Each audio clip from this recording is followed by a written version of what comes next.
we bring you, and this is true, we tell you this all the time, the other side of the story. And that is a privilege, it's an honor, it is a service that I am so honored to be a part of. But something else that we do is we actually let the public know when something very dangerous for this country is about to be normalized. And so I do a lot of reporting on the topics you just heard. And I remember when I realized it was going to be a very strong journalistic beat for me. And it was at the beginning of this year when I was like, okay, there's less COVID mandates and things like that. Maybe I'll report on something cool like dangers of AI.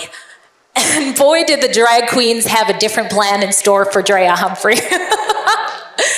So I remember I had covered this stuff from time to time before, but I went to one drag queen story time, and actually, Chris, you were there too. And one of the people who came in support of that protest said actually had me speechless, which isn't easy to do. And so it was this protest funded by the it was a drag queen story time funded by taxpayer dollars in a community center in Vancouver. And there was a small group of counter-protesters and protesters. And this one lady who said to me off camera after I interviewed her, she told me she's a psychologist. Okay, so keep that in mind. But this one lady admitted on camera that not only did she support strange men with a fetish of dressing up sexually as a woman to be talking, reading to other people's kids about, how to shake your hips like a drag queen. Not only did she support that, but she completely supported it, even if they were naked, she said. And that got me a little speechless, and that's when I realized this woman, she says she's a psychologist.